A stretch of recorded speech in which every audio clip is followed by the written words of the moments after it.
बिस्मिल्लाहिर्रहमानिर्रहीम, अस्सलाम वालेकुम और खुशामदीद। इस उम्मीद और दुआ के साथ कि आप खैरियत से एक नए एक्सप्रेसो एपिसोड के साथ मैं हूं इमरान हसन और हमारा साथ देने के लिए भी तैयार है, ये मैं उम्मीद कर सकता हूं आपसे। वेल जी, बड़ा इंपॉर्टेंट दिन है, वीक का मिड डे होता है ये वीक का, वेडनेसडेज, और इसको मैं हमेशा कहता हूं कि ये ब्रिज करता है आपके वीक डे को आने वाले वीकेंड के साथ और थोड़ा सा हौसला दे देता है कि आने वाले दिनों में कुछ आपको रिलैक्सेशन के लिए वक्त मिल जाएगा।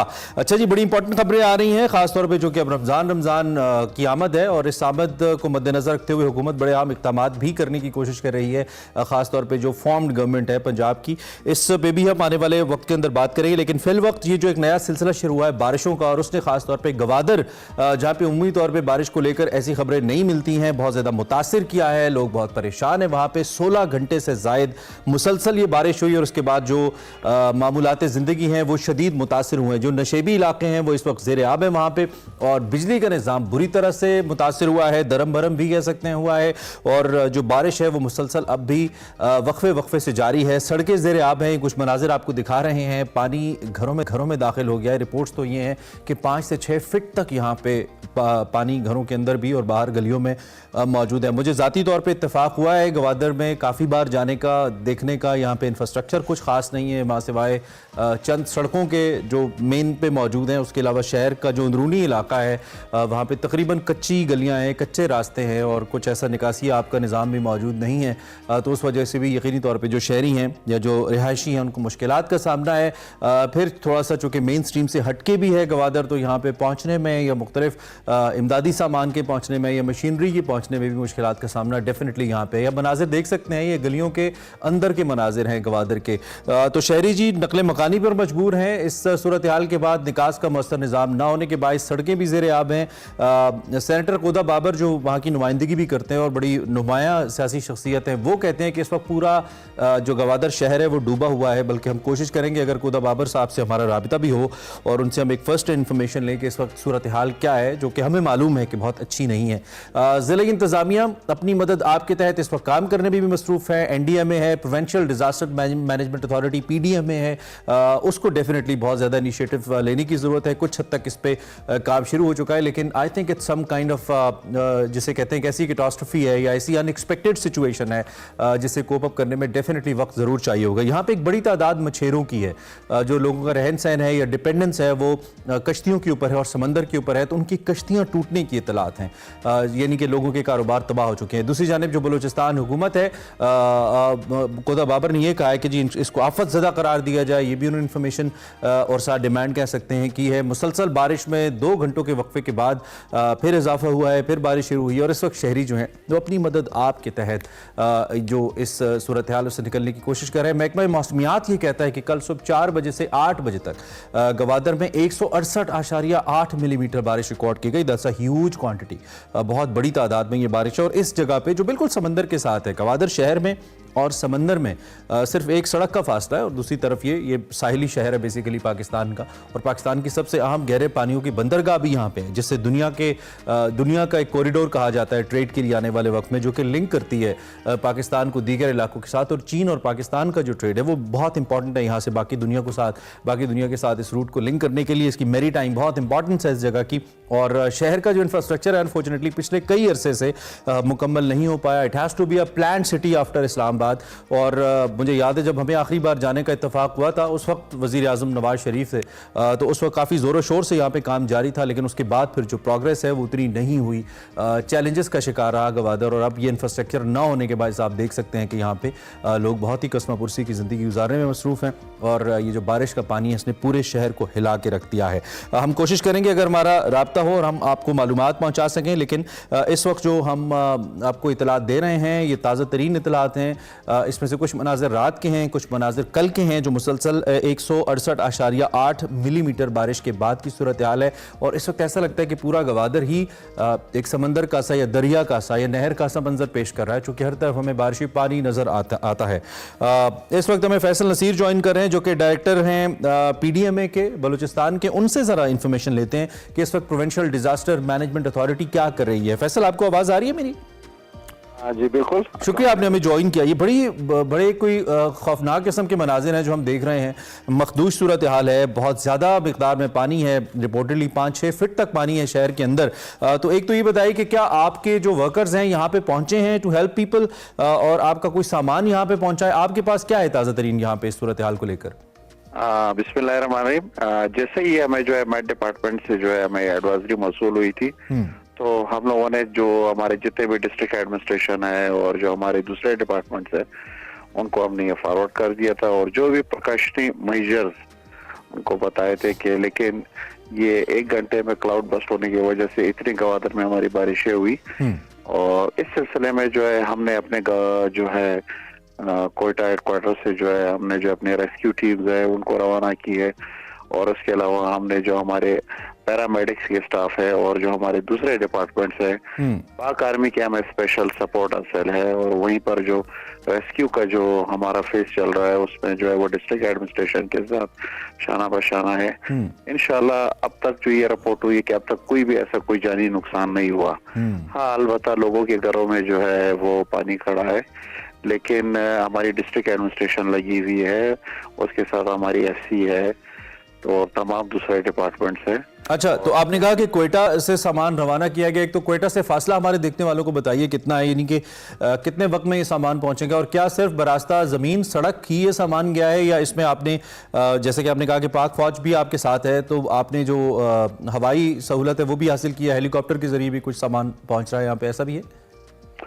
वो ऐसा है कि जी हमारे फूड और नॉन फूड आइटम्स वो हमारे हर डिस्ट्रिक्ट में जो है डम होते हैं, तो गवादर जो है हमारा एक उसमें जो है स्पेशली तौर पे जो है हर साल जो है इसमें मुख्तलिफ किस्म के डिजास्टर्स आते हैं, सुनामीज भी आते हैं, और उसमें जो है जो दूसरे फ्लैश फ्लडिंग तो हर साल होती है। इस वजह से जो है इसको जो है हमने रेड उस पर रखते हुए हमारा जो है यहाँ पे एक ऑफिस भी स्टेब्लिश है, हमारे एक डिप्टी डायरेक्टर यहीं पे बैठता है, और जो फूड और नॉन फूड हमारे तकरीबन 500 फैमिलीज का फूड और नॉन फूड आइटम जो भी हमारे जो है रेड जोन में जो हमारे डिस्ट्रिक्ट्स आते हैं उनमें ये पड़ा होता है। हमने जो यहाँ से टीमें मूव की है वो पैरामेडिक्स की है, रेस्क्यू की टीमें हैं, जो स्पेशली तौर पे जो है जो रेस्क्यू 1112 लाहौर है वहां से ट्रेंड शुदा लड़के हैं। अच्छा। तो इंशाअल्लाह ताला इसको जो है बड़ी गवर्नमेंट ऑफ बलूचिस्तान बड़ी अच्छी तरीके से टैकल कर ली। तो इसको फैसल ये आप किस तरीके से यकीनी बना रहे हैं कि वहां पे लोग ना फंसे हों बारिश के अंदर, उमूमी तौर पे क्योंकि लोग घरों में सोए होते हैं, बाहर बारिश हो तो बहुत सारे लोग अंदर नहीं निकल पाते उस सूरत हाल से। हैव यू मेड श्योर वहाँ पे लोकल इंतजामिया से क्या कोऑर्डिनेशन है आपकी इसके लिए? हमारा जो है 24/7 जो है हम जो है डिस्ट्रिक्ट एडमिनिस्ट्रेशन से और जो हमारे दूसरे इदारे हैं वो हमारा कंट्रोल रूम जो है वहीं पे उनसे रब्ते में है। अब तक हमें जो है कोई भी ऐसे कोई जानी उसकी इत्तला नहीं मिली है।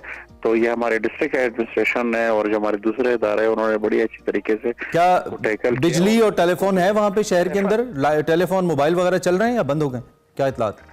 नहीं, मोबाइल तो हमारे चल रहे हैं, मोबाइल चल रहे हैं, मोबाइल पे उनसे रब्ता हो रहा है। अच्छा। जो कंट्रोल रूम है और उसके अलावा जो है हमारे मुख्तलिफ लेवीज रूम के जो कंट्रोल रूम है वो वहीं पे एस्टेब्लिश काम कर रहे हैं। ठीक है। तो इंशाअल्लाह ताला जो है गवर्नमेंट इसको बड़ी अच्छी तरीके से टैकल। एक फैसल और भी बड़ा मसला इसमें होता है क्योंकि जब पानी खड़ा हो तो ज्यादा नुकसान पानी में डूबने वाले लोगों से नहीं होता, अर्बन आबादी के अंदर लोग बिजली के करंट की वजह से बहुत ज्यादा मिकदार तादाद में लोगों की जान जाने का खतरा होता है, बच्चे होते हैं। तो इसको कैसे मेक श्योर किया जा रहा है कि बिजली ना ऑन की जाए जब तक पानी नहीं निकलता? आपकी कोऑर्डिनेशन हुई है इस बारे में?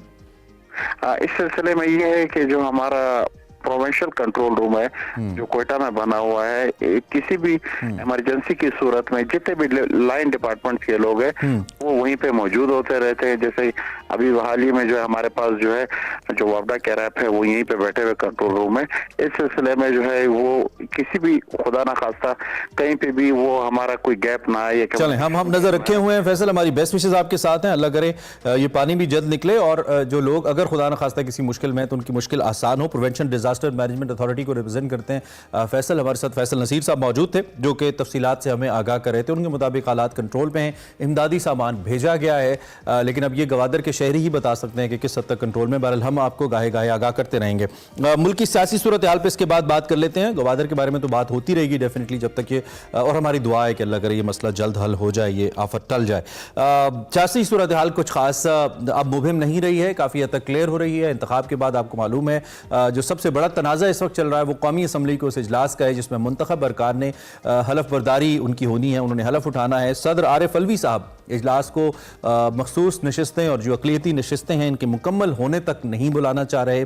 उन्होंने कहा कि जब तक ये नहीं होता इजलास का बुलाना ठीक नहीं है। जबकि दूसरी जानिब निगरान हुकूमत और जो मुख्तलिफ सियासी जमातें हैं जो इलेक्ट हुई हैं इस इलेक्शन के अंदर, वो ये कहती हैं कि 21वीं तारीख जो है, 21वां दिन जो है दैट इज़ मैंडेटरी, उससे पहले या उस तक आपने इजलास बुलाना है। This is what constitution says. और ऐसी ही कुछ इस वक्त बहस चल रही है और ये आइन का आर्टिकल 91 है जिसकी मुसलसल बात हो रही है कि इजलास जो है वो मैंडेटरी है इसको बुलाना। खैर सदर की सवाबदीद या इस्तेकात नहीं है 91 के तहत, आर्टिकल 91 के तहत कि वो रोक सके, ऐसा भी ज़राए का कहना है।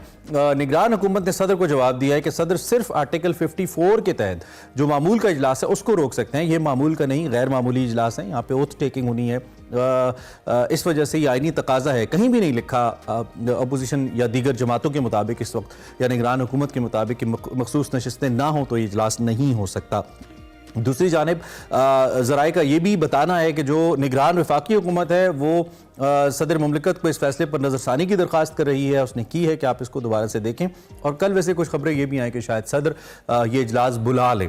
इसमें भी हमने बात करनी है कि ये किस हद तक हो सकता है। दूसरी जानिब सदर ने अब अगर इजलास ना बुलाया तो भी कौमी असम्बली के मुताबिक तो स्केड्यूल जारी कर दिया गया है, इजलास उसी दिन होगा। लेकिन इसका असर क्या होगा फिर कानूनी तौर पर, चूँकि कल बिलावल भुट्टो जरदारी ने कहा है कि सदर मुमलिकत एक अदम एतमाद के वक्त और एक फिर अब 2 दफ़ा आइन शिकनी के मुर्तकिब ठहरे हैं, 2 दफ़ा आइन शिकनी के मुर्तकिब हो रहे हैं हेड ऑफ फेडरेशन।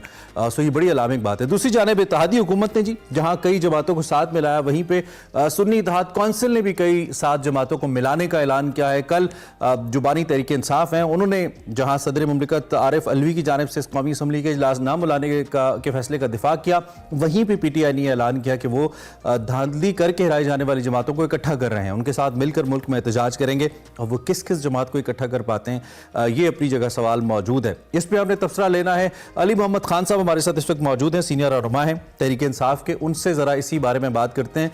और कल वैसे इसाक डार साहब ने भी मीडिया से गुफ्तगू की और कहा कि कल नवाज शरीफ और शहबाज शरीफ की ज़ेर सदारत जो पार्लिमानी पार्टी है नून लीग की, वो अहम फैसले करेगी जिसमें स्पीकर वगैरह का भी फैसला होना है। और शहबाज साहब इत्तेहादियों को एक इशारा भी देंगे। सो अली मोहम्मद खान साहब से ज़रा हम बात करते हैं इसी बारे में। अली भाई गुड मॉर्निंग। सबसे पहले कैसे हैं आप? ठीक ठाक हैं? आप ठीक है? खैरियत है? अल्लाह का शुक्र। थैंक यू फॉर जॉइनिंग अस। एक तो सदर आरिफ अलवी साहब के ऊपर ये इल्ज़ाम लग रहा है कि वो सदर मुमलिकत के तौर पे नहीं, एक पार्टी वर्कर के तौर पे फैसले कर रहे हैं। जब भी हम बात करते हैं आपके ओपोजिशन के साथियों से तो वो ये बात कहते नजर आते हैं। दूसरी जानिब कल बिलावल भुट्टो ने ये कहा कि दूसरी मरतबा सदर मुमलिकत आइन शिकनी के मुर्तकिब हो रहे हैं। ये बहुत बड़ा इल्ज़ाम है हेड ऑफ फेडरेशन के ऊपर, जो कि ओवरऑल कस्टोडियन ही मैं कहूँगा उसको कॉन्स्टिट्यूशन का सबसे बड़ा, अगर उनके ऊपर ये इल्ज़ाम लग रहा है। और मुल्क की एक बड़ी सियासी जमात लगा रही है जिसके पास एक बड़ा मैंडेट है आवाम का और बड़ा सूबा है। एक तो इन इल्ज़ामात की आप यकीनी तौर पे नफ़ी ही करेंगे, कैसे करेंगे नंबर 1, और नंबर 2 आपके ख्याल में मामला इफ़ाम और तफ़हीम से हल हो जाएगा या ये भी दोबारा से तलखी की जानिब जाता नजर आता है आपको? बहुत शुक्रिया। बिस्मिल्लाहिर्रहमानिर्रहीम, अल्लाहुम्मा सल्लि व सल्लिम मुबारक अला सय्यिदिना मोहम्मद व अला आलि मोहम्मद। देखिए, सबसे पहले सदर मुमलिकत पे बात करने आपने उनके हवाले से बात की जी। पहले तो जो मोहतरम बिलावल साहब ने बात की है, हालांकि उनकी उम्र कम होगी लेकिन उनका ओहदा बड़ा है, तो उस ओहदे के वक़ार का तकाजा है। फॉर्मर फॉरेन मिनिस्टर और चेयरमैन पीपल्स पार्टी, पाकिस्तान को आइन देने वाली जमात, उनको ये शायद निशान नहीं है जिस तरह जो अल्फाज उन्होंने अपनी मुल्क के सदर के बारे में अदा किए। ठीक है, आपका एक सियासी इख्तिलाफ हो सकता है, उसको आप एक अच्छे पैराए में रख सकते हैं। आप ये बात कर सकते हैं कि आपको इजलास बुला लेना चाहिए था। ये बातें करना, इन शिकनी कर दी, फलाना हो गया, ये तो कॉन्स्टिट्यूट लेवल की बातें हैं। सदर मुमलिकत आइन शिकनी कैसे कर सकता है? मुल्क का सबसे बड़ा होदा है। और अगर आपने इसी लाइन पे जाना है तो सबसे बड़ा सवाल तो फिर बिलावल साहब आप पे और शहबाज साहब पे और जरदारी साहब सब पे आता है कि हालिया तारीख में जो सबसे बड़ी इंटरफेरेंस पाकिस्तान में हुई है बाहर से, जिसकी वजह से पाकिस्तान का वजीर आजम घर गया और आधी रात को हुकूमत खत्म हुई। और अभी एक क्लियर फैक्ट है कि साइफर एक हकीकत थी जिससे पहले ये इनकारी थे। तो बैरूनी ताकतों की ईमा पे यहाँ पे जब अदम एतमाद लाया गया, उसमें आप भी यूज हुए, आपका सिंध हाउस यूज हुआ, आपके सिंध हाउस में आप ही की सरकर्दगी में आप ही की जो है वालिद साहब के जेर साया ये सारा कुछ हुआ, जो जमीरों के सौदे हुए वो तो खुली किताब की तरह है। तो इन चीजों में ना जाएं, अब मुल्क को मैंने समझता हूँ आगे अब ले जाने वाली बातें करें।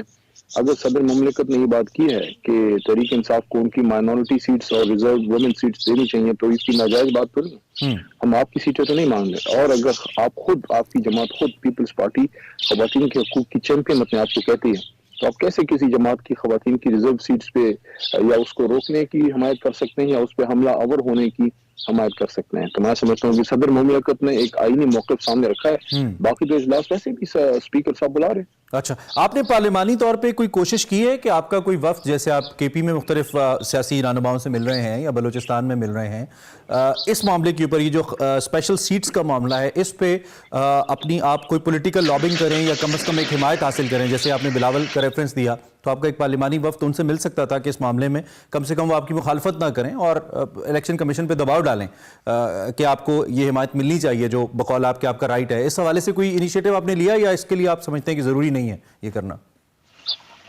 नहीं, कुछ छोटी जमातों से तो मुलाकात हुई है हमारे लोगों की, लेकिन पीपल्स पार्टी से या नून लीग से इस मामले में अभी तक कोई पेशरफ्त इसलिए नहीं हुई कि उसके लिए खान साहब जब इजाजत देंगे तब ही कोई फिर बात आगे जाएगी। क्योंकि किसी नेशनल इशू पे तो बैठ के उनसे हम बात कर सकते हैं, लेकिन एक ऐसी चीज जिससे तहरीक इंसाफ का एक पॉलिटिकल हमारा एक इंटरेस्ट उसमें इन्वॉल्व है, तो उनके साथ फिर जाके उनसे इस तरह का रिलीफ मांगना, वो जब खान साहब हुक्म करेंगे तो फिर मेरे ख्याल में जाया जा सकेगा पीपल्स पार्टी की तरफ। लेकिन मुख्तलिफ मामलात पे तो खान साहब ने कहा था आपकी सीनियर लीडरशिप को कि आप इंगेज करें पार्टीज को other than Noon league. I think तमाम जमातों से मुख्तलिफ इशूज पे बात हो रही है, लेकिन रिजर्व सीट्स पे पीपल्स पार्टी से मदद लेना मैं समझता हूँ ये पॉलिटिकली बड़ा मूव है, और उस पर शायद जब तक बानी चेयरमैन जनाब इमरान खान साहब हुक्म ना दें तो शायद इस लेवल पे कोई इनिशिएटिव ना ले। बाकी अगर कोई नेशनल इशू आता है उस पर पीपल्स पार्टी सबसे हम बात करेंगे, लेकिन क्योंकि ये पर्टिकुलरली तहरीक इंसाफ के पॉलिटिकल इंटरेस्ट की बात है, तो अब देखते हैं इस पे हो सकता है, क्योंकि आज हमारी पार्लियामेंट्री पार्टी की एक बड़ी मीटिंग है इस्लामाबाद में, तो उसमें शायद इस पर कोई फैसला साजी हो। अगर कोई फैसला उस पर होता है तो हो भी सकता है कि हम इस पे गुफ्तगू करें। हुकूमत में इनके साथ बैठना वो तो बिल्कुल ही बईद इम्कान था, इस वजह से वो तो मूव नहीं हुआ, लेकिन बाकी जितने भी इशूज हैं उस पर मैं समझता हूँ, मेरी जाती राय ये है कि पॉलिटिकल फोर्सेस को बैठ के मसाइल का हल निकालना चाहिए। डेफिनेटली बातचीत से होना चाहिए। तो अगर ये आपके हक में फैसला नहीं आता, इलेक्शन कमीशन आपको यहाँ पे मखसूस नशिस्तों से महरूम रखता है विफाक के अंदर, सुन्नी जो आपका इत्तेहाद है इसको, तो इसके बाद आपकी क्या हिकमत अमली होगी? आप बैठ रहे हैं असम्बलियों में?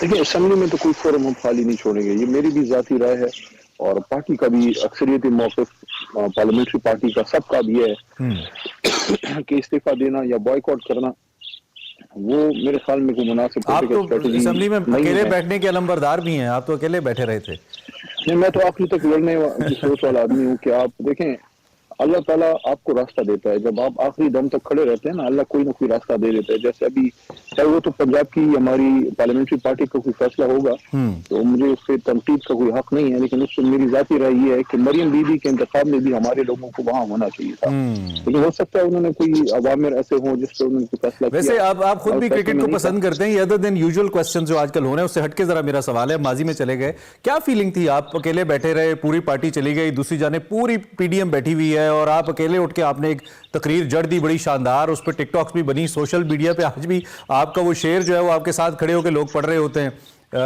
तो क्या एहसास था? मैंने ऐसा क्या था? पार्टी इंस्ट्रक्शंस थी या खुद दिल ने कहा कि बैठे रहो? वो क्या फीलिंग थी अली भाई?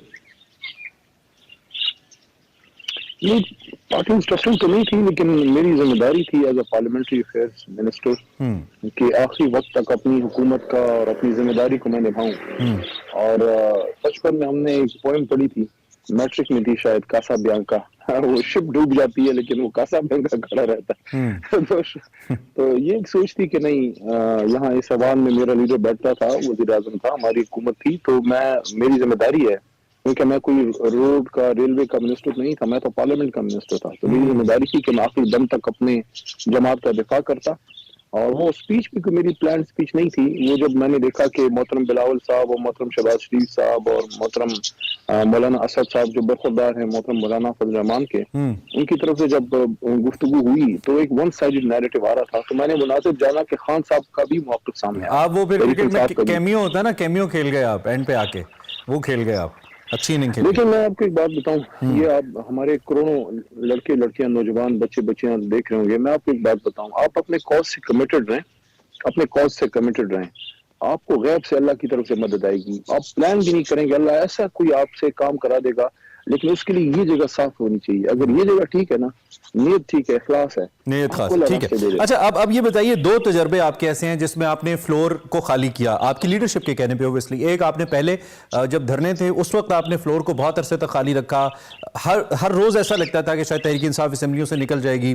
खान साहब रोजाना अपने जलसों में भी कहते थे, धरने में, स्पीच में, कि हम नहीं बैठेंगे जाली असम्बली में। फिर आपने पॉलिटिकल मफाहमत की, आप फिर वापस आए, उस पर आपको ताने भी सुनने को मिले ख्वाजा आसिफ साहब की तरफ से, लेकिन फिर आप आए। फिर दूसरी दफा आपने किया जब असम्बलियां खत्म हुई, जब अदम एतमाद आया, उसके बाद आपकी सभी जो MNAs थे, MPs थे, उन्होंने इस्तीफे दिए और आपने सीट्स खाली कर दी। अब तीसरा एक लम्हा फिर है जब आपको अपोजिशन में बैठना पड़ रहा है, जब आप क्लेम करें कि आपकी मेजॉरिटी है और आपको हुकूमत में आना चाहिए, तो ये मौका फिर आ सकता है कि आप फिर असेंबलीज छोड़ दें। पार्टी लीडरशिप क्या सोच रही है पिछले 2 एक्सपीरियंसेस के बाद? देखिए, सबसे पहली बात आपको बता दूं, जहां तक इस्तीफे की बात है, 2013 में जब खान साहब ने इस्तीफा मांगा, मैं 1 महीना पहले अपने लेटर पैड पे रख चुका, मेरे बेडरूम में पहले से मौजूद था। तो जब उन्होंने मांगा, लोग उस वक्त लिख रहे थे, मैंने महीना पहले वाला उनके सामने रखा कि मैं पहले, ये आपकी अमानत है, ये लें। तो ये तो पहली बात हो गई कि खान की अमानत उनके हवाले की।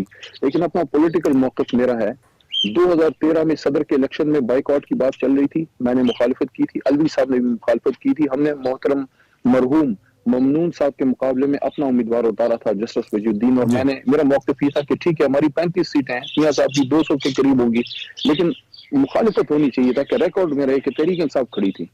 तो मैं ये समझता हूँ, और अब हमारी पार्टी में भी ये बहुत मजबूत मौक़िफ़ है कि हमें अब कभी भी मैदान खाली नहीं छोड़ना, क्योंकि जो हमारे लोग हैं, जो हमें वोट देते हैं, वो हमें वहां से मैदान खाली छोड़ने के लिए या इस्तीफों के लिए वोट नहीं देते, वो हमें लड़ने के लिए वोट देते हैं, अपने मौके पर डटे रहने के लिए। एक भी बंदा खड़ा हो ना, एक one man makes a difference, and history has proven it. 9 अप्रैल की रात एक बंदा खड़ा था, इमरान खान का सिपाही, उससे फर्क पड़ा। अगले दिन दुनिया निकली। अगर वो मौके उधर ना आता, हो सकता लोग ना निकलते। तो इस वजह से ये है कि आप अपने मौके रखें, और ये सब लोगों के लिए ये परवाह ना करें कि दुनिया में कितना बंदा आपके खिलाफ है। अगर आप हक पे हैं, आप चाहे अकेले ही क्यों ना हो, आप अपनी बात करें और नतीजा अल्लाह करीम पे छोड़ना है। ठीक है। अब मौलाना साहब के साथ हो गई सेटलमेंट, आपके साथ बैठ रहे हैं? आजकल थोड़े मेरे ख्याल में आजकल फायरबंदी है, तो गोला बारूद की जगह फूल आ रहे जा रहे हैं, तो अच्छी बात है। उलमा से ताल्लुक अच्छा हो, और उन्होंने भी हमें मुसलमान मान लिया है बिलाखिर। असली फूल हैं, कागजी फूल हैं, असली फूल हैं? हमारी तरफ से तो असली है, क्योंकि हम तो असली फूलों पे यकीन है। खान साहब की गेम में तो मुनाफिकत है नहीं, वो तो हमेशा गुलाब देते हैं, वो भी खुशबू वाला। ठीक है। अच्छा, दूसरी जानिब अच्छे मौके हैं आपके पास, आप अपना जो एक आपके ठप्पा लग गया ना कि आप एजुटेशनल पॉलिटिक्स ज्यादा करते हैं, या तहरीक साहब बड़ी हठधर्मी दिखाती है, तो ये इवन अब जब सदर साहब भी हैं, बहरहाल आपकी पार्टी से उनका ताल्लुक है, आपके MNA इलेक्ट हैं वो, अगरचे कि वो एक आईनी ओहदे के ऊपर है, तो एक अच्छा मौका नहीं है कि आप ऐसा कोई मौका अपोजिशन जमातों को ना दे जिससे वो तासुर बरकरार रहे और जो पार्लिमान है वो आगे बढ़े। ये नहीं कि इजलास बुला लिया जाए और फिर विद द टाइम बातचीत के साथ कुछ ले कुछ दे, जो एक पॉलिटिकल फार्मूला होता है दुनिया में हर जगह, उसके मुताबिक सियासत की जाए, या फिर हठधर्मी से आपको लगता है कि नहीं, आपकी एजुटेशनल जो एंगल है वो ज्यादा बेनिफिशियल है पार्टी के लिए, इसीलिए ये हो रहा है? नहीं, देखिए, हम पॉलिटिकल तरीके से आगे जाएंगे, कोई गैर जमहूरी रास्ता नहीं अपनाएंगे, लेकिन सख्त तरीन अपोजिशन हमने करनी है, गालिम गलोच नहीं। मैं तो उसको नहीं पसंद करता, किसी को गाली दे देना, किसी को गलत बात कह देना, क्योंकि मैं अगर मरियम साहबा या शहबाज साहब या बिलावल साहब के बारे में मैं खुद सख्त अखलाक से गिरी हुई बात करूंगा, तो वो इमरान खान के बारे में करेंगे। तो अगर मैं चाहता हूँ कि खान के बारे में गिरी हुई बात ना हो, तो मैं उनके बारे में अखलाक से गिरी हुई बात नहीं करूंगा। हाँ, सख्त मौक़िफ़ रखूंगा, मैंने कल रखा है, सेंट्रल सेक्रेटेरिएट में मैंने ये बात की है कि 2013 में मैं मियां साहब को मुबारकबाद दी थी पार्लियामान में, जब वो वज़ीर आज़म बने थे, उनकी सीट पे जाके हाथ मिलाया था। ये एक पॉलिटिकल तरीका है, लेकिन मरीम बीबी को नहीं दी अभी तक। उसकी वजह ये है कि वो हमारे हिसाब से अपनी सीट अभी तक नहीं जीत सकी, वो अपनी एमपी की सीट नैर शराफत जो पीटीआई के नौजवान है उस पर वो हार गई हैं। तो आप एक फॉर्म 45 पे हम जीते में वहाँ, तो एक हारी हुई सीट पे आप वज़ीर आला बन गई हैं, तो ये कोई जमहूरियत के लिए मुनासिब तर्जुमल तो नहीं है। फिर आपने हमारे एक वहीद साहब को साथ खड़ा करके उसकी वफादारी चेंज करा के तस्वीर बनाई। आप खुद वोट की इज्जत दो की बात करते थे, वो ये आपका जो मौक़िफ़ था मोहतरम मियां साहब का और मरियम बीबी का, उसके खिलाफ आपने खुद ही किया। तो ये बात हम करेंगे, सख्त मौक़िफ़ रखेंगे, लेकिन अखलाक से गिरी हुई किसी अमल की हम सपोर्ट नहीं करेंगे और कोई भी गैर जमहूरी हथकंडा हम आगे नहीं रखेंगे। हाँ, सख्त से सख्त मुखालफत माजी में नहीं, नवाबजादा नसरुल्लाह खान साहब ने नहीं की, ठीक है, मरहूम अजहर खान साहब ने नहीं की, अपना मोहतरमा बेनज़ीर भुट्टो साहबा ने नहीं की। ठीक है, बिल्कुल ठीक है। Thank you very much. चलें आप अपनी वॉक करें। बहुत शुक्रिया आपने हमें ज्वाइन किया। अली मोहम्मद खान, सीनियर रहनुमा तहरीक इंसाफ और मेंबर असेंबली, हमें ज्वाइन कर रहे थे, अपनी पार्टी का मौक़िफ़ बता रहे थे। आपने सुना। हम एक ब्रेक लेते हैं, ब्रेक के बाद आते हैं। वेलकम। मुल्क के अंदर इंतखाबात के बाद इस वक्त जो सियासी सूरत हाल है वो डेवलप हो रही है। वफाक के अंदर 29 तारीख यानी कि कल आम इजलास बुलाया जाना है। सदर के पास दोबारा समरी पहुंची। इसके अलावा सूबों की बात करें, पंजाब में हुकूमत बन चुकी है, ओहदेदारान इनफैक्ट सीएम बन चुकी हैं। कैबिनेट के हवाले से भी ओबियसली फॉर्मेशन बाकी है। विद दैट सिंध के अंदर भी काफ़ी हद तक ये मामला हल हो चुका है, चीफ मिनिस्टर सिंध बन चुके हैं। लेकिन बलूचिस्तान के अंदर आज अहम इजलास होना है, जहाँ पे स्पीकर जान मोहम्मद जमाली साहब की ज़ेर सदारत से दोपहर 3 बजे तकरीबन ये इजलास मुतवक्के हैं, जिसमें अरकान हलफ उठाएंगे और ख़वातीन और जो इसके साथ मखसूस नशिस्तों के अरकान हैं उनका भी इम्कान है कि वो हलफ उठाएंगे। हमारे साथ मोहम्मद अकरम है इस वक्त। हमने कहा ज़रा अर्ली मॉर्निंग सिचुएशन तो जाने क्या है वहाँ पे, लोग किस हद तक तैयार हैं इस हलफ बर्दारी को वेलकम करने के लिए, तो उनसे ज़रा पूछते हैं। अकरम, सुबह बखैर, आप कैसे हैं? आपको आवाज़ आ रही है? जी बिल्कुल, मैं इमरान भाई मैं बिल्कुल ठीक ठाक हूँ, शुक्र है। शुक्रिया, आपने ज्वाइन किया। ताज़ा तरीन सूरत हाल क्या है? तमाम मेम्बरान जो इलेक्ट हुए हैं आ रहे हैं आज स्पीकर साहब की ज़ेर सदारत इजलास पुरअमन होगा। ताज़ा तरीन अपडेट क्या है आपके पास इस हवाले से? नाम देना है। जी जी बिल्कुल इमरान, ऐसा है बिल्कुल जिस तरह से इंतखाबात हुए, इंतखाबात के बाद जो है 9 मुंतखब अरकान मुख्तलिफ अपने अपने हल्के से बलूचिस्तान के जो हल्का जाते हैं वहाँ से मुंतखब हुए। तो आज जो है 3 बजे सपहर जो है बलूचिस्तान असम्बली का बाकायदा तौर पर जो है इजलास तलब किया गया है। वहाँ पर जो है 9 मुंतखब अरकान जो है यहाँ पर हल्फ लेंगे। तो इस हवाले से जान जमाली जो कि स्पीकर थे वो तो कोयटा में मौजूद नहीं है, लेकिन प्रिजाइडिंग अफसर के जो है यहाँ पर फ़राइज़ अंजाम देंगे अवामी नेशनल पार्टी के जमरा खान अचकज़ई। तो उनकी सदारत में जो है बलूचिस्तान असम्बली का आज का जो है इजलास मुनक्किद होगा। वो जो है बाकायदा तौर पर 9 मुंतखब अरकान से हल्फ लेंगे। 65 का बलूचिस्तान जो है असम्बली का जो है ऐवान है, यहाँ पर जो है ना आज 63 अरकान जो है हल्फ लेंगे। एक हल्के की जो है ना बाकायदा तौर पर पोलिंग होनी बाकी है और दूसरे हल्के के 9 जो पोलिंग बूथ है उन पर दोबारा से जो है वोटों की गिनती भी होगी। जो 63 अरकान हैं उनमें मखसूस नशिस्तें हैं और ख़वातीन हैं, वो भी आज जो है 9 मुंतखब अरकान जो है इसमें अपना हल्फ लेंगे। अगर हम पार्टी पोजीशन की बात करें तो इस वक्त जो है ना बलूचिस्तान असम्बली में पार्टी पोजीशन के हवाले से पाकिस्तान पीपल्स पार्टी 17 नशिस्तें लेकर जो है पहली पोजीशन पे है। और दूसरी पोजीशन पे अगर हम बात करें तो इसके साथ साथ जो है इसके साथ साथ मुस्लिम लीग नून है, उनकी भी नशिस्तें जो है 17 बताई जा रही हैं। पाकिस्तान पीपल्स पार्टी जो है 18 नशिस्तें लेकर पहली पोजीशन पर है और मुस्लिम लीग नून जो है 17 नशिस्तें लेकर दूसरी पोजीशन पे है। और तीसरी पोजीशन पे जो है जमीयत उलमा इस्लाम है, जिनके पास 13 नशिस्तें हैं। तो इस हवाले से बाकायदा तौर पर जो बताया जा रहा है मजबूत उम्मीदवार पाकिस्तान पीपल्स पार्टी के ही सामने आएंगे जो वजीर आला होंगे। अभी इस हवाले से कोई इत्तलात नहीं है, ये जो मुहिम सूरत हाल है वजारत आला के हवाले से, पहले तो बुक्टी साहब का नाम आया था सामने, लेकिन अब फिर कुछ इब्हाम है क्या? तो सूरत हाल है क्या इस हवाले से? कुछ है आपके पास? जी हाँ जी बिल्कुल, जो सियासी मुबस्सिरीन है उनके मुताबिक तो यही बताया जा रहा है। पहले सरफराज बुक्टी का नाम जो है पाकिस्तान पीपल्स पार्टी के जो है ना कैंप से दिया जा रहा था और उसके साथ साथ नवाब सनाउल्लाह ज़हरी हैं जो साबका वज़ीर आला बलूचिस्तान रह चुके हैं, उनका नाम भी वजारत आला के लिए आ रहा था। उसके साथ साथ पाकिस्तान पीपल्स पार्टी के ज़हूर बुलैदी का नाम भी बाकायदा तौर पर वज़ीर आला बलूचिस्तान के लिए नामजद हो चुका था। सियासी मुबस्सिरीन इसका नाम ले रहे थे, लेकिन आज बाकायदा तौर पर जो 9 मुंतखब अरकान है वो हल्फ लेंगे। तो उसके बाद ही जो है तमाम सूरत हाल और ये तस्वीर खुलकर सामने आएगी। दूसरी जानिब बताया यही जा रहा है कि अगर वजीर आला बलूचिस्तान पाकिस्तान पीपल्स पार्टी से होता है तो गवर्नरशिप के लिए इसके जो है मुस्लिम लीग नून जो है वहां से अपने एक उम्मीदवार को सामने लाएंगी। और स्पीकर डिप्टी स्पीकर का ऐलान जो है इसके कुछ 1 से 2 रोज के बाद होगा, क्योंकि जान जमाली आज जो है कोयटा में नहीं है। तो प्रिजाइडिंग अफसर के जो फ़राइज़ हैं अवामी नेशनल पार्टी के जमरा खान अचकज़ई अदा करेंगे। और इसके साथ साथ दूसरी जो जमातें हैं उन्होंने भी जितनी नशिस्तें ली हैं उसके हवाले से भी मैं आपको अपडेट कर देता हूँ। तो तीसरी पोजीशन जमीयत उलमा इस्लाम की है, जिनके पास 13 नशिस्तें हैं। बलूचिस्तान अवामी पार्टी है, उनके पास जो है ना 6 नशिस्तें हैं, नेशनल पार्टी के पास 4 नशिस्तें हैं, ANP के पास 3 हैं और जमात इस्लामी के पास 1 है और इसके साथ साथ हक दो तहरीक के पास भी 1 है। और हम जल्दी से बता दें कि सिचुएशन की बात हुकूमती करें, इत्तेहाद के अंदर पीपल्स पार्टी और नून लीग के अलावा कोई और जमातें भी हैं जो हुकूमती इत्तेहाद का हिस्सा होंगी? जी बिल्कुल इमरान, ऐसे हुकूमती इत्तेहाद के दौरान जो हमने देखा है गुज़िश्ता रोज़ से जिस तरह से इंतखाबात हुए और कामयाबियां हुई और जो सियासी मुबस्सिरीन कह रहे थे उसमें बलूचिस्तान अवामी पार्टी है जो जिसे बाप पार्टी कहा जाता है वो भी हुकूमती इत्तेहाद में शामिल हो रही है जिनके पास 6 नशिस्तें हैं। बिल्कुल ठीक है। दूसरी साथ ठीक है, टाइम खत्म हो गया हमारा। बहुत शुक्रिया, आपने हमें आगाह किया। आपने आपको खैबर पख्तूनख्वा से भी आगाह करना है। थोड़ी देर के बाद हम कोशिश करेंगे कि हम वहाँ से आगाह करें, क्योंकि उधर भी यहाँ भी इजलास होना है, हलफ बर्दारी होनी है। फिलहाल हम बलोचिस्तान के बारे में जान रहे थे जहाँ पे स्पीकर खुद नहीं है लेकिन प्रिजाइडिंग ऑफिसर ज़ुमरा खान चकजई साहब हैं जो कि प्रिजाइडिंग ऑफिसर की खिदमत सर अंजाम देंगे। हम इस हवाले से आपको आगाह करते हैं। एक ब्रेक लेते हैं, ब्रेक के बाद ज्वाइन।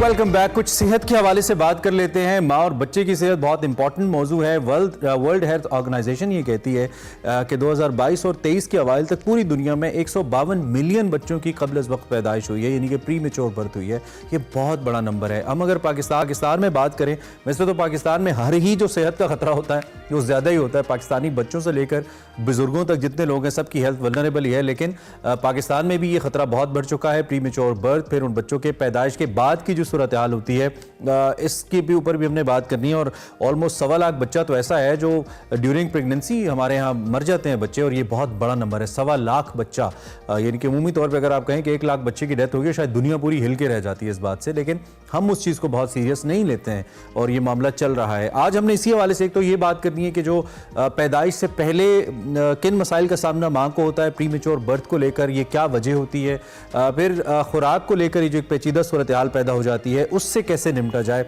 इसी पे हमने बात करनी है। हमारे साथ अनीसा हैं जो कि ग़िज़ाई उमूर को समझती हैं, माहिर हैं उनकी, उनसे ज़रा हम बात करते हैं। Anisa, thank you very much, आपने हमें ज्वाइन किया।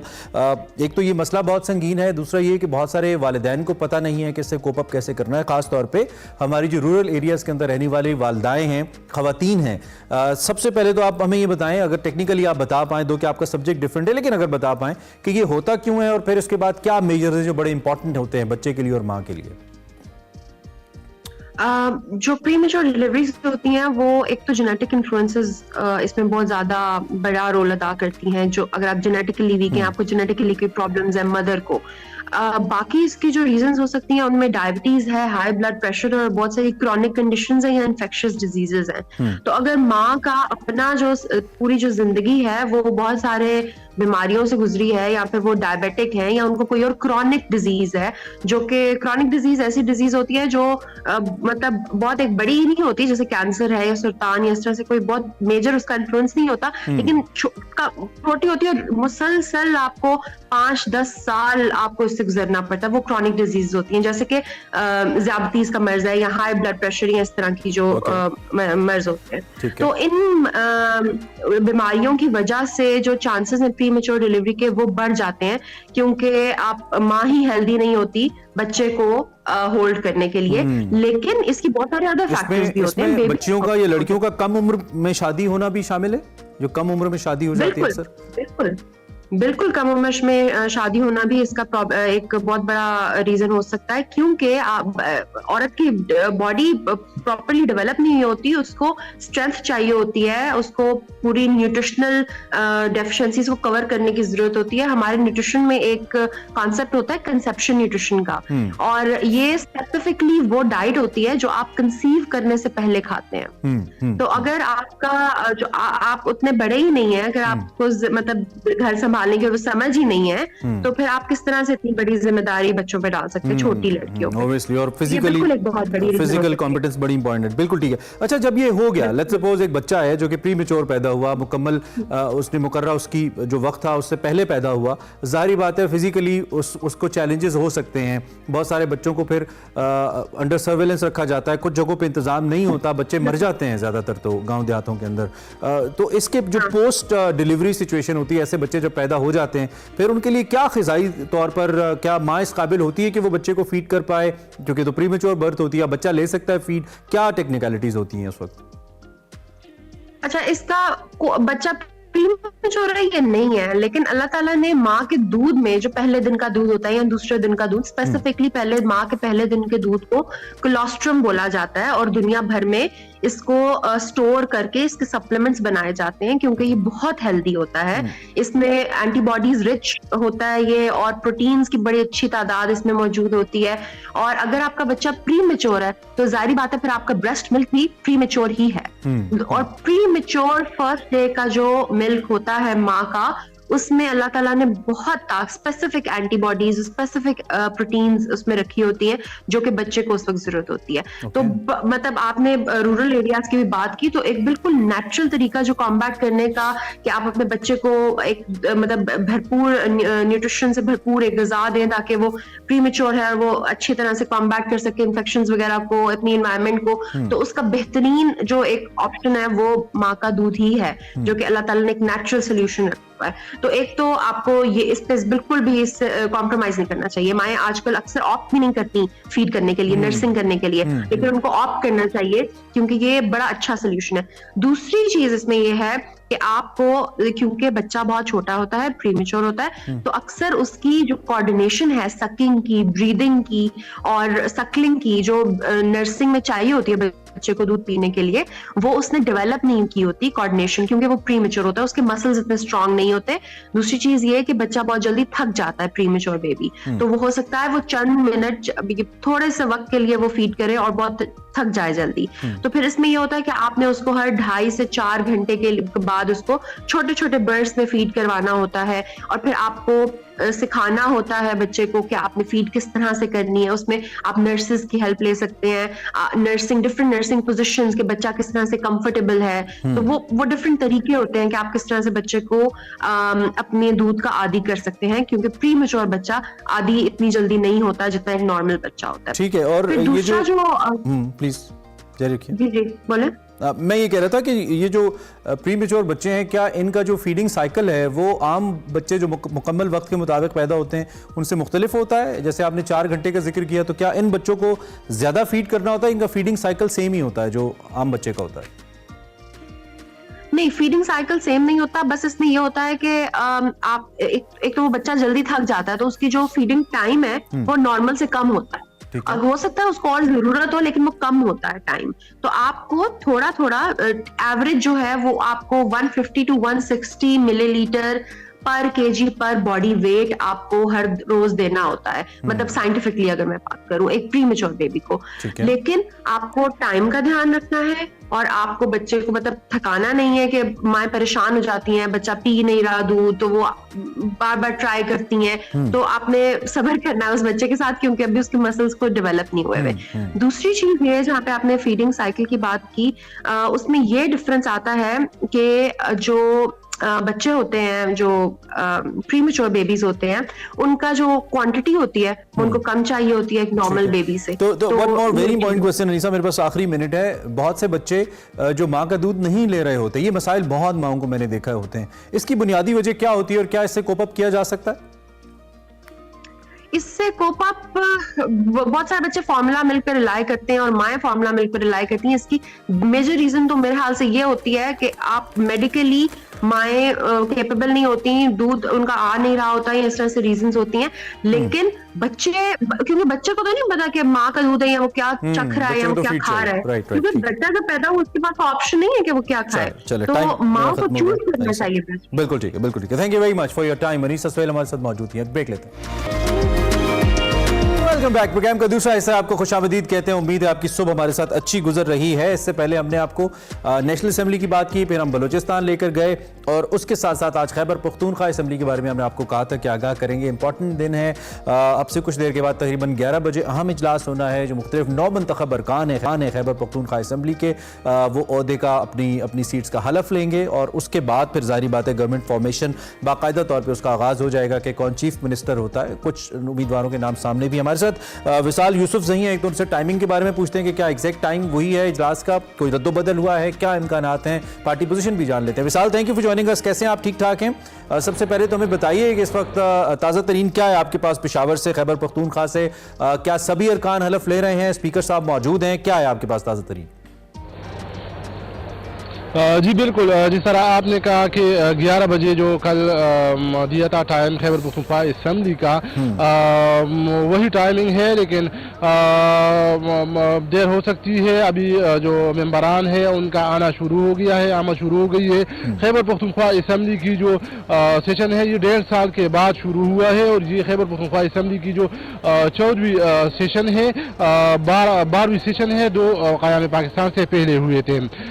साबिक़ सूबाई असम्बली स्पीकर मुश्ताक अली जो नए अरकान है तकरीबन 115 अरकान से हेल्प लेंगे, जिसमें सुन्नी इत्तेहाद कौंसिल के 89 मेंबरान होंगे। इस तरह JUI और नून लीग के 9 और PPP के 6, जबकि PTIP के 2 और NP के 1 रुकन शामिल है। 29 फरवरी को खुफिया रायशुमारी के तहत स्पीकर और डिप्टी स्पीकर का इंतखाब किया जाएगा, जबकि 1 मार्च बरोज़ जुम्मा वज़ीर आला का इंतखाब किया जाएगा। इसी तरह जो खैबर पख्तूनख्वा असम्बली के बाहर और असम्बली के अंदर जो रेड जोन है उसमें तकरीबन 350 एहलकार तैनात किए गए हैं, और सख्त सिक्योरिटी के इंतजाम किए गए हैं। तमाम अरकान की और इसी तरह गैस के जामे तलाशी ली जा रही है, और सख्त इंतजाम किए गए हैं सिक्योरिटी के। ठीक है, तो ये सभी अरकान जो मुंतखब हुए हैं, सभी के इम्कानात हैं कि सब आज हलफ ले रहे हैं, या कोई ऐसे मेंबर भी हैं जो नहीं हैं मौजूद और हलफ ना ले पाए इनमें से?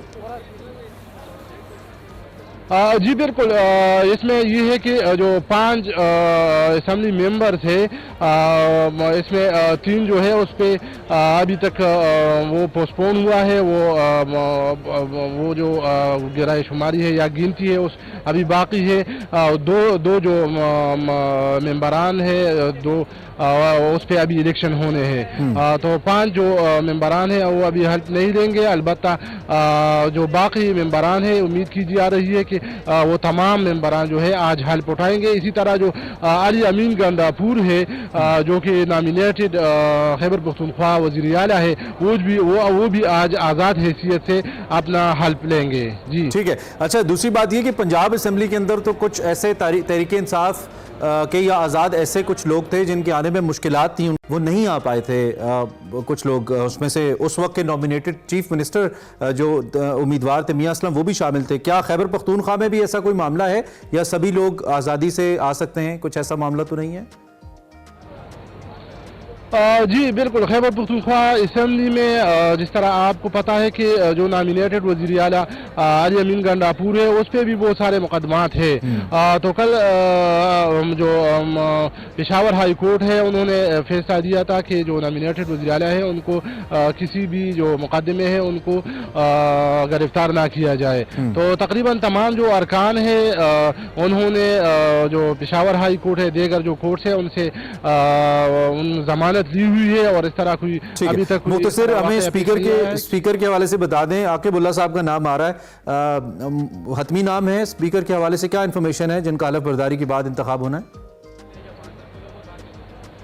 जी स्पीकर के हवाले से मैं बताता चलूं कि जो बाबर सलीम सवाती है उनको स्पीकर के लिए नॉमिनेट किया गया है। और इसी तरह जो डिप्टी स्पीकर है खवाती सुरैया बीबी, वो उनको भी डिप्टी स्पीकर के अहदे के लिए नॉमिनेट किया गया है ज़राए के मुताबिक। तो अभी जो अरकान हेल्प लेंगे फिर जी ठीक है विशाल, बहुत शुक्रिया, आपने हमें आगाह किया। खैबर पख्तूनख्वा की क्या सूरत हाल है, इस बारे में विशाल यूसुफ ज़ई हमें बता रहे थे। अब आपको सेगमेंट माइंड मैटर्स दिखाते हैं। इसमें वक़ार अहमद मलिक और डॉक्टर कमल खालिद आज एक और अहम मौज़ूद कर रहे हैं, और वो है बुद्ध मत की तारीख, इसकी फ़िलासफ़ी, इसके बुनियादी नुकात क्या हैं, इस पर क्या गुफ्तगू हो रही है आज के सेगमेंट में आपको दिखाते हैं। अस्सलाम वालेकुम नाज़रीन, मैं वक़ार अहमद और आप देख रहे हैं माइंड मैटर्स। बहुत ही खूबसूरत किताब है हरमन है इसकी, सिद्धार्था, और उसमें 2 कैरेक्टर्स हैं, और वो दोनों कैरेक्टर्स जो हैं वो अपनी ज़ात की तलाश में निकलते हैं, और उस किताब में गौतम बुद्ध भी हैं जिनसे उनकी मुलाकात होती है, और ये अपनी ज़ात की तलाश में बहुत सी जगहों पे जाते हैं, और बहुत ही कमाल नावल है। जो बुद्ध फ़िलासफ़ी है उसको देखा जाए तो अभी वो रिसेंटली यानी 19वीं और 18वीं सदी में जो एक वेव चली, और वो जब हम दोस्तोयेव्स्की को देखते हैं या नीत्शे को देखते हैं या बड़े बड़े फ़िलासफ़र्स को देखते हैं, तो वो मीनिंग के हवाले से बहुत अहम बात करते हैं कि जो मीनिंगलेसनेस है ये इंसान की ज़िंदगी में डिप्रेशन और एंग्जाइटी और तमाम जो नफ्सियाती अमराज हैं उसकी वजह बन रही है। लेकिन आज से हज़ारों साल पहले जब हम बुद्ध फ़िलासफ़ी को देखते हैं तो वो भी तकरीबन यही बात कर रहे हैं। हमारे साथ डॉक्टर प्रोफेसर कंवल खालिद साहबा मौजूद हैं और तारीख पे बहुत गहरी और कमाल नज़र रखती हैं। बुद्ध फिलॉसफी, यानी मैं जब रिसेंट फिलॉसफी देखता हूँ तो इस पे जो एग्जिस्टेंशियलिज्म है, एग्जिस्टेंशियलिज्म में मीनिंग जो है वो बुनियादी चीज़ है। बिल्कुल। तो बिल्कुल यही चीज़ हमें क्या बुद्ध फिलॉसफी में मिलती है, और बुद्ध फिलॉसफी बुनियादी तौर पे क्या है? महात्मा बुद्धा के हवाले से मैं एक बात ये कहती चलूँ कि उनका जो दौर था वो ज़मीन के ऊपर एक खसूसी दौर था, क्योंकि उसमें हमें एक तरफ जैन मत के महावीरा दिखाई देते हैं और दूसरी तरफ हमें ज़रतुश्त नज़र आते हैं, और ये तकरीबन जो है ओवरलैप कर रहे हैं ये लोग एक दूसरे को। चुनाचे दुनिया की जो एक पॉपुलेशन है, जो ह्यूमैनिटी है, उन सब की प्रॉब्लम्स को देखते हुए इन्होंने अपने अपने तरीके के साथ जो है सॉल्यूशंस देने की कोशिश की। जब हम महात्मा बुद्धा की बात करते हैं, और जिस नावल का आपने रेफरेंस दिया सिद्धार्था का, वो बुनियादी तौर पे हम महात्मा बुद्धा के साथ सफ़र करते हैं कि वो किस तरह घर से निकला और अपने वालिद साहब से मिला, और फिर उस रास्ते में उसने क्या क्या मसाइल और मुश्किलात देखी। तो you are living through the eyes of Buddha what he faced. और उसके बाद ये बात आ जाती है कि बुद्धा के लिए हमारा बड़ा है एनलाइटनमेंट, निर्वाण, कि उसको क्या मिला ऐसा जिसने कि उसको बिल्कुल तब्दील करके रख दिया, और उसको जो एक ह्यूमैनिटी की जो मसाइल का हल क्या नज़र आता है। हम समझते हैं कि ये कोई मम्बो जम्बो किस्म का जादू होगा या कुछ इस किस्म की बात नहीं है। बुद्ध मत मेरा ख्याल है कि दुनिया के शायद चंद उन रिलीजन्स में से एक है which is not a formal religion but it's a way of life, ज़िंदगी गुजारने का तरीका। और ज़िंदगी गुजारने का ये तरीका जो है ये अचानक नहीं आता है। हम अगर साउथ एशिया को स्टडी करें तो साउथ एशिया के अंदर ज़िंदगी की तमाम जो आप समझिए कि स्ट्रगल्स हैं, उनका एक ही मतमाय नज़र है, और वो है आनंदा, इनर पीस, इंसान का अंदर का सुकून। आपको ये वैदिक रिलीजन में भी मिलता है, वेदांतिक में भी, लिटरेचर में भी मिलता है, और इनकी जितनी सूत्रास हैं और जितनी इनकी रिलीजियस फिलोसॉफिकल लिटरेचर में हमें ये एक बहुत एलिमेंट मिलता है। सो मच सो कि आपके जितने आर्टिस्टिक एक्सप्रेशंस हैं, चाहे वो म्यूज़िक है, पोइट्री है, लिटरेचर, डांस, आर्किटेक्चर, उसका बुनियादी मकसद इंसान को एक सुकून फराहम करना है। उसी सुकून की तलाश जो है वो महात्मा बुद्धा भी करते हैं, और जब वो उसका हल पा लेते हैं, और वो हल जो है उनके नज़दीक बड़ा सादा सा है, उसको मैं उससे भी ज़्यादा सादा अल्फाज में बयान करूँगी। और वो कहते हैं कि इंसान की तमाम तर जो तकलीफ़ें हैं उसकी वजह उसकी ख्वाहिश है, डिज़ायर। तो कहते हैं कि अपने अंदर की ख्वाहिश को ख़त्म कर दो, और उसके बाद उन्होंने एक रास्ता दिया जिसको हम 8 फोल्ड पाथ कहते हैं, जिसके 8 असूल हैं, और उसमें उन्होंने यही कहा है कि सच बोलो, बुरा ना कहो, बुरा ना देखो, अच्छे सही तरीके से जो है अपने कमाई करो, चोरी नहीं, डाका नहीं, इस किस्म की जो तमाम मज़हब की बुनियादी बातें। जब हम वजूदी फ़लसफ़ा या जिसको एग्जिस्टेंशलिज्म कहते हैं, ये पिछले 200 सालों में उनकी एक बड़ी नुमाया चीज़ ये भी है कि जो दर्द है उसको अवॉइड नहीं करना, पेन जो है उसको अवॉइड नहीं करना। अच्छा, वो पेन को जब कहते हैं कि अवॉइड नहीं करना, तो इससे मुराद ये नहीं है कि पेन जो है अगर कहीं खड़ा हुआ है तो जाके उसको जफ्फा मारना है, वो तो सैडिस्टिक बिहेवियर हो गया। यानी एक जो पेन आपकी तरफ आ रहा है, तो मेरा मतलब है कि उसको लाइफ कैसा समझना। और दूसरा ये है कि वो पेन जो है वो ये समझते हैं कि जो लर्निंग है उसका बहुत ही बुनियादी एलिमेंट है, और जैसे ही आप उसको शदीद अवॉइड करेंगे तो आप प्लेयर की एक गुलाम बन जाएंगे और एक स्लेवरी की शक्ल इख्तियार हो जाएगी।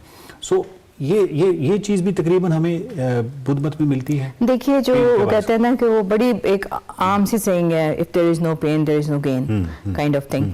तो वो जो दुख, तकलीफ, मुश्किलात हैं, they always makes you a better person. तो उसका तो साथ आपका सारी जिंदगी का रहेगा। अब मैं महात्मा बुद्धा से अगर थोड़ा सा नहीं, काफ़ी आगे आऊँ तो रेनुआ हमारे एक बड़े मशहूर इम्प्रेशनिस्ट पेंटर्स हैं। तो रेनुआ की एक सेइंग मैं पढ़ रही थी, तो उन्होंने कहा that the pain recedes but the beauty remains. तो दुख, तकलीफ, दर्द वो तो इंसान के साथ रहता है, लेकिन खूबसूरती जो है वो आपके पास एक ये आप पे है कि आप उस दुख, दर्द, तकलीफ के अंदर भी अपने अंदर का जो हुस्न है, अपने अंदर की जो खूबसूरती है उसको बरकरार रखें। तो फिर मेरा ख्याल है कि शायद वो जो आजकल माइंडफुलनेस और ये सारे कॉन्सेप्ट्स आ रहे हैं, तो मुझे तो पता नहीं क्यों हर अपने जो मसले हैं और हर चीज़ का ताना बाना जो है वो हमारी अपनी जो रीजनल फ़िलासफ़ी है, लिटरेचर है, उसमें मुझे आज से 2-2.5 हज़ार साल पहले उन सवालात के जवाब नज़र आ जाते हैं जिनको हम आज ढूंढ रहे हैं। मॉडर्न फिलॉसफी में एक जो जहत है वो बहुत ही नुमाया है, वो है इंडिविजुअलिज्म की, इनफरादियत की। बिल्कुल। वो ये समझते हैं कि ये नहीं है कि कोई इज़्म है या कोई ऐसा इंस्टीट्यूशन है जो कि आपको कोई गोली देगा और आपकी ज़िंदगी क्वालिटी ऑफ लाइफ जो है वो बहुत बेहतर हो जाएगी या आपको इनर पीस मिल जाएगा। इसके लिए इंडिविजुअल, एवरी इंडिविजुअल, उसका अपना एक सफ़र है और उसने वो सफ़र तय करना है और सारा।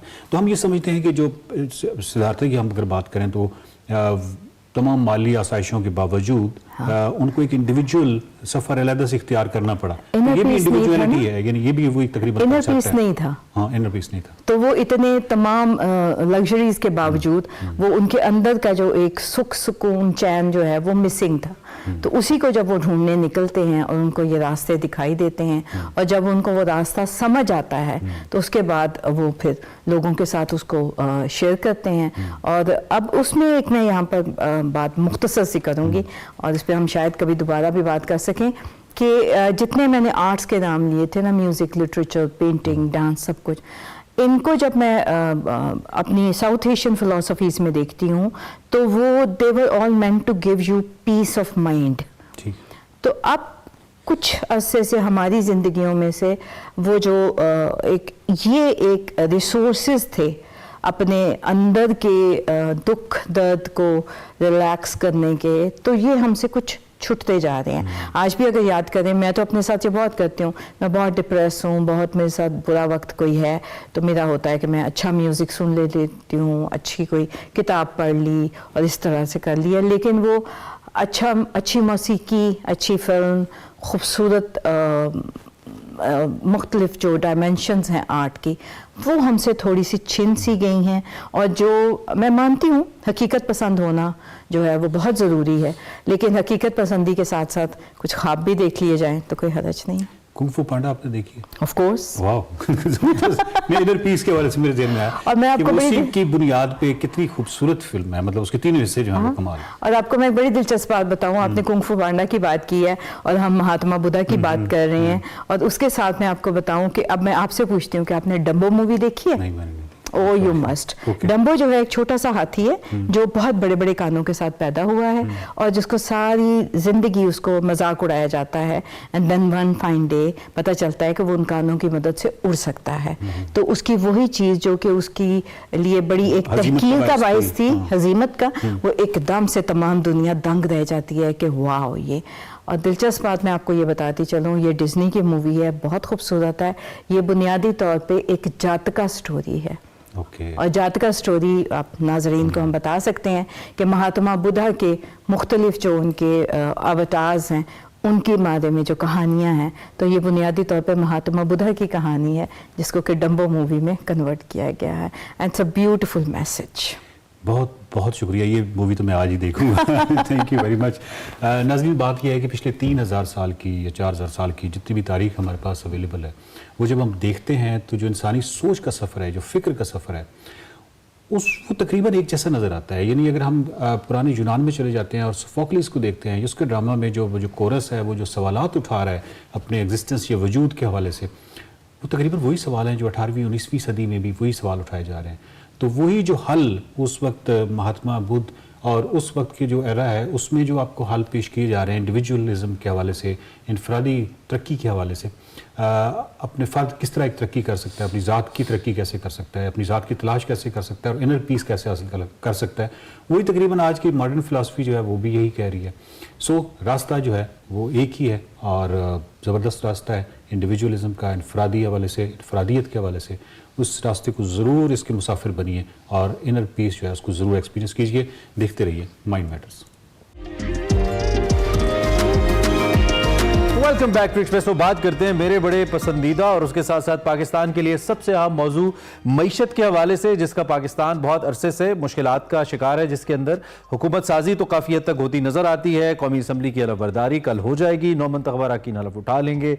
इसके बाद Owaisi speaker, deputy speaker, then कायदे अवान का इंतखाब होगा, नए प्राइम मिनिस्टर आ जाएंगे। पंजाब जो कि सबसे बड़ा सूबा है और सिंध जो कि माली लिहाज से बड़ा इंपॉर्टेंट और पाकिस्तान का दूसरा बड़ा सूबा है, इन दोनों के अंदर हुकूमतें सामने आ गई हैं। लेकिन इस वक्त पाकिस्तान के लिए जो मुआशी चैलेंजेस हैं वो सामने मौजूद है। कुछ दिन कबल पाकिस्तान ने IMF की मुख्तलिफ शराइत पर अमल करते हुए गैस की कीमतें बढ़ाई थी, फिर बिजली की कीमतें तकरीबन 1 माह के लिए 7 रुपये 5 पैसे फी यूनिट उसमें इजाफा किया गया था। फिर इसी तरह नेपरा ने जो बिजली की कीमतें हैं इसमें इजाफे का नोटिफिकेशन भी जारी कर दिया था। इसके बाद अब जनवरी की जो फ्यूल प्राइस एडजस्टमेंट है इसकी मद में बिजली महंगी की गई है। दूसरी जानिब जो नेपरा है उसके हवाले से ये कहा गया है कि ये इजाफा मार्च के बिलों में वसूल कर लिया जाएगा। अच्छी खबर नहीं है। हम थोड़ा सा आगे बढ़ जाते हैं इससे। जो इंटरनेशनल मुख्तलिफ रेटिंग एजेंसीज हैं उनके बारे में हम बात कर लेते हैं, चूंकि इस वक्त वो ये रिपोर्ट करती नजर आती है कि पाकिस्तान की मईशत कंपैरेटिवली कुछ हद तक बेहतरी की जानिब जा रही है। जैसे हम मूडीज की रिपोर्ट जिसने हमारी रेटिंग मनफी की थी, फिर ब्लूमबर्ग एक बड़ा अहम प्लेटफॉर्म है इकोनॉमी को लेकर, उसने मईशत के हवाले से कुछ पॉजिटिव बयान जारी किए हैं। खास तौर पे जो इन्वेस्टमेंट है इसको लेकर पाकिस्तान की रेटिंग्स बेहतर होने की उम्मीद इस वक्त जाहिर की जा रही है। मूडीज इन्वेस्टर सर्विस है उसने पाकिस्तान के हवाले से एक जायजे में कहा है कि अगर हुकूमत ने जो लिक्विडिटी है और बैरूनी कर्जे हैं इसके हवाले से सूरत हाल पर काबू पा लिया तो अब इसके बाद पाकिस्तान की रेटिंग है इसको अपग्रेड किया जा सकता है। 2 बरस कबल मूडीज की जानिब से पाकिस्तान की रेटिंग मनफी कर दी गई थी। पाकिस्तान इस हवाले से काफी मुश्किलात का शिकार भी है। ये किस हद तक डुएबल है और ये जो हम तकरीबन को 35 बिलियन का जिक्र करें आने वाले वक्त के अंदर जो पाकिस्तान ने जिसको अरेंज करना है, ये किस हद तक दे पाएंगे, मौशी पॉलिसीज किस जाने में आने वाली हुकूमत के चैलेंजेस क्या हैं, इस सब पे हम बात करेंगे। हमारे साथ शहबाज राना साहब मौजूद हैं। मईशत के लिहाज से आप जानते हैं बड़ा नाम है पाकिस्तान की सहाफत में मईशत को लेकर। उनसे जरा उनकी एक्सपर्ट ओपिनियन लेते हैं कि वो इस सूरत हाल पे क्या राय रखते हैं। शहबाज राना साहब सुबह खैर, आप कैसे हैं? जी बहुत शुक्रिया, आपको भी thank you very much for joining us. मेरे ख्याल में मुझसे बहुत वाज़ेह पिक्चर आपके माइंड में है इस वक्त जो पाकिस्तान की मुआशी सूरत हाल है। सबसे पहले तो ये जो ब्लूमबर्ग ने कहा है कि हम अगर अपना जो लिक्विडिटी क्रंच है इससे हम निमट लेते हैं और यही सबसे बड़ा ऑब्वियसली चैलेंज भी है, डॉलर्स नहीं है हमारे पास, तो पाकिस्तान जो अपनी क्रेडिट रेटिंग्स हैं इसको लेकर भी बेहतरी की जानिब आ सकता है and that would ultimately lead to the trust that Pakistan has to gain from international investors and foreign direct investors. आप किस हद तक ये होता देखते हैं, ये कितना बड़ा चैलेंज है? देखिए, ये जो मूडीज ने है ना, ये अगर बहुत बड़ा है, ये छोटा अगर नहीं है। इसका मतलब कोई सालाना 20 से 25 अरब डॉलर का अगर है और इसकी क्या ये अरेंज हो सकता है या नहीं हो सकता, अभी तक तो ये अरेंज हो रहा है। ये अरेंज हो रहा है इसलिए तो पाकिस्तान अभी तक डिफॉल्ट नहीं कर पाया और हम डिफॉल्ट से बचे हुए हैं। तो इसके अंदर जो अहम चीज ये होगी कि पाकिस्तान और के दरमियान अगला जो प्रोग्राम है वो कितनी जल्दी उस पर मुज़ाकरात हो जाते हैं और उसको कितनी जल्दी IMF का जो बोर्ड है वो अप्रूव कर देता है। इसमें सूरत हाल ये है कि पाकिस्तान IMF के प्रोग्राम के अंदर है, आपको पता है, और इसके बावजूद हमारे जो गैर मुल्की ज़र मुबादला के ज़खायर है वो सिर्फ 8 अरब डॉलर है और इस 8 अरब डॉलर में 2 अरब डॉलर ऐसा है जो स्टेट बैंक ऑफ पाकिस्तान ने मुकामी मार्केट से खरीदा है। वो ना तो नॉन डेट क्रिएटिंग इनफ्लोज बाहर से आए हैं ना ही वो कर्जों की सूरत में आया है। तो इतनी टाइट सूरत हाल अभी भी है बावजूद इसके कि हम IMF के प्रोग्राम में है। और जो हमारी रीपेमेंट्स आ रही हैं, जैसे अभी 23 मार्च को हमें चीन का 2 अरब डॉलर वापस करना है, वो चीन उसको दोबारा रोल ओवर करने पे तैयार हो गया है। इसी तरीके से जो आगे रीपेमेंट्स आ रही हैं वो भी जो है रोल ओवर होने जा रही है। तो जब ये IMF की छतरी पाकिस्तान को मिल जाएगी अगले प्रोग्राम की सूरत में, तो फिर ये जो अगर है वो पूरा हो जाएगा। ये जिसको वो कह रहे हैं कि लिक्विडिटी का जो आपका चैलेंज है वो मीट कर लेंगे। इसके ऐसे ले लीजिए कि पाकिस्तान की कुल जरूरियात है इस वक्त हुकूमत पाकिस्तान की, जिसमें डोमेस्टिक की नीड भी है और इंटरनेशनल भी है, वो तकरीबन 25,000 अरब रुपए के बराबर है एक साल की। Oh my God, 25 GDP size के बराबर है, जिसमें डोमेस्टिक ज्यादा है और फॉरेन कम है। ये वो एक ऐसी सिचुएशन होती है जिसमें कोई भी हुकूमत जो है रिलैक्स नहीं कर सकती। किसी भी वक्त आपके सर से जो डिफॉल्ट होने का खतरा वो नहीं टलता, तो आप कॉन्स्टेंटली एक फायर फाइटिंग मोड में रहते हैं। आप कॉन्स्टेंटली एक ऐसी सूरत हाल में रहते हैं जहाँ पे आपके पास आप शॉर्ट टर्म प्लानिंग तो हुकूमत कर सकती है, लॉन्ग टर्म प्लानिंग नहीं। तो इस सारी सूरत हाल जो थोड़ी सी ट्रिकी हुई है, जब भी कोई नया इलेक्शन होता है तो उससे एक होप आती है, उम्मीद आती है कि अब एक हुकूमत नहीं आ रही है, 5 साल का मैंडेट है और शुरू में साल 2 साल करने जो काम करने की शायद वो बेहतर होती है। इसके बाद सूरत थोड़ी सी ट्रिकी इसलिए है कि क्लियर मैंडेट नहीं है, पोल्यूशन वो जो एक उम्मीद आती थी वो भी नहीं आई, ये कह रहे हैं आप?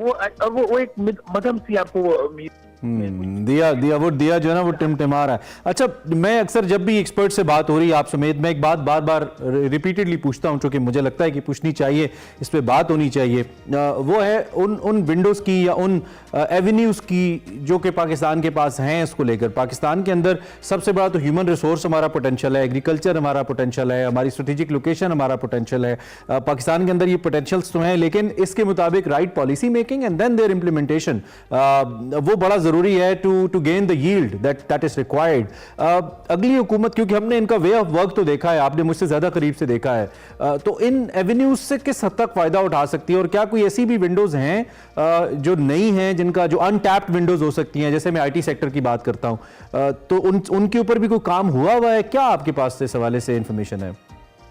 देखिए, जो लोगों पाकिस्तान के जो लोग हैं, इसका आप अंदाजा चीज लगता है कि हमारे लोग इतने ज़हीन है, शार्प माइंडेड हैं। जब हम किसी बाहर के मुल्क में जाते हैं और 14-15 कंट्रीज के ग्रुप एक होता है, तो उसमें पाकिस्तानी बड़े आउटस्टैंडिंग नजर आते हैं। इस हद तक पाकिस्तान वो शार्प माइंडेड पीपल है।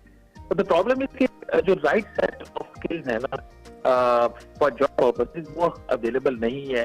हमारे लोग स्किल्ड नहीं है। अगर अब जो हमारे पाकिस्तानी मुल्क से बाहर जा रहे हैं, किस किस्म के काम कर रहे हैं, वहां जाके आप देखेंगे, और वो ज्यादातर जो है ब्लू कॉलर काम कर रहे होते हैं।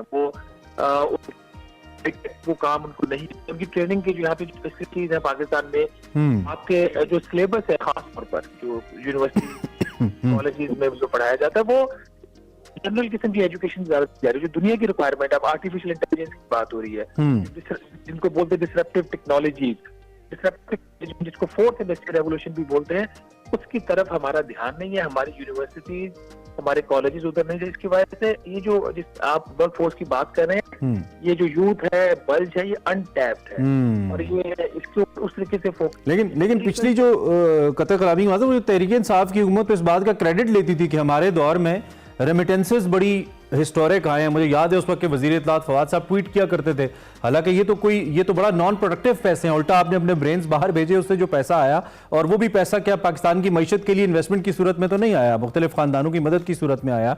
तो वो तो इसका क्रेडिट लेते थे कि हमने हिस्टोरिक आए रेमिटेंसेस किए हैं, और ऐसा लगता था कि रेमिटेंसेस के ऊपर ही उनकी डिपेंडेंस है। और मैं एक रिसर्च पाकिस्तान में $1 अगेंस्ट $1 ये रेशो है हमारे खर्चे का और उन रेमिटेंसेस का, एज कंपेयर टू इंडिया, जहां पे I believe 20 cents in comparison to $1। तो क्या हम इस पे फिर रिलाई करें रेमिटेंसेस के ऊपर?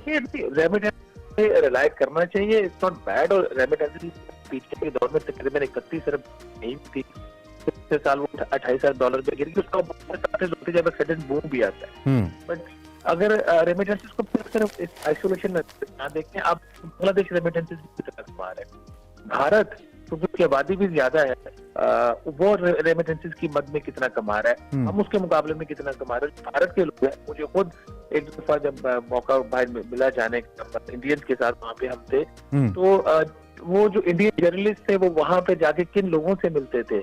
मतलब मुझे याद है कि मैं वॉशिंगटन में था 2010 में, और मेरे साथ जो इंडियन कोलीग थे, तो वो शाम को किसी मीटिंग के लिए, तो मैंने वापसी पे पूछा कि आप किधर गए थे। उन्होंने कहा जी कि जो उस वक्त की यूएस की जो सेक्रेटरी ऑफ स्टेट थी, अच्छा, उनके जो एडवाइजर थे वो इंडियन, तो वो उनसे मिलने गए थे। तो ये इस किस्म की वो वहाँ पे हमारे इंडियन है वो काम करते हैं, हमारे पाकिस्तानी बेचारे या कोई टैक्स या कुछ और है, हम उनकी इम्पोर्टेंस से इनकार नहीं करते, वो हमें पैसा दे रहे हैं, चल रहा है। बट हम इसको बेहतर स्किल सेट अगर उनको प्रोवाइड करें तो बेहतर नताइज फॉरेन प्लेसमेंट से वो बेहतर हो सकता है। ठीक है शहबाज साहब, बहुत शुक्रिया, thank you very much. Time कम था, आपने मुख्तसर वक्त पे हमारे सामने पिक्चर रखी, इन डिटेल्स इस पे बात करेंगे, एक ब्रेक के बाद दोबारा आते हैं।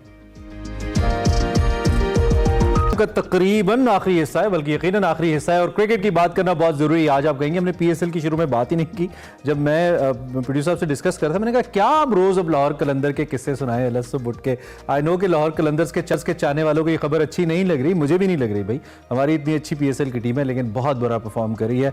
इससे पहले कि हम कल के मैचेस की बात करें, जिसमें छठी शिकस्त मुसलसल लाहौर कलंदर्स को ही पीएसएल की पहली लेग का इख्तिताम हुआ है, और अब पीएसएल का जो अगला मरहला है उसका बाकायदा तौर पर आगाज आज से हो रहा है कराची के अंदर। लाहौर में जो मरहला था और मुल्तान में इख्तिताम पजीर हुआ है। पिंडी में 8 जबकि कराची में फाइनल समेत 12 मुकाबले खेले जाएंगे। ज़्यादा मुकाबले हैं वहाँ पे। कराची किंग्स और यूनाइटेड शाम 7 बजे आज ही मद्दे मुकाबले होंगे और मैं खुसूसी तौर पर कराची की जो ऑडियंस है, जो क्राउड है, उससे अपील करता हूँ, we know you love cricket, तो आपने ज़रा ग्राउंड भरना है प्लीज़। नेशनल स्टेडियम हमें भरा हुआ नज़र आना चाहिए।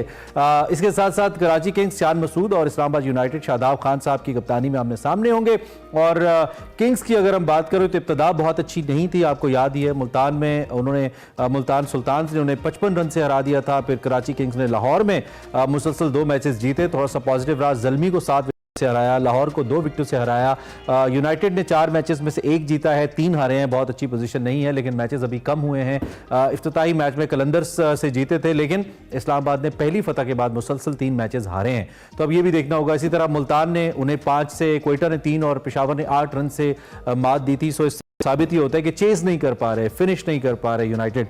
इस पर भी हमने बात करनी है। देन ये किस तरीके से इम्पैक्ट करेंगे एंड लाहौर कलंदर्स की इंतहाई बुरी परफॉर्मेंस की क्या वजह है, 6 मुसलसल शिकस्त किस जानिब लेके जा रही है टीम को ओवरऑल, ये सारे सवाल आते हैं। वैस हमारे साथ मौजूद हैं, उनसे हम इसी हवाले से राय लेते हैं। सैयद वैस, thank you very much for joining us, I hope you fine.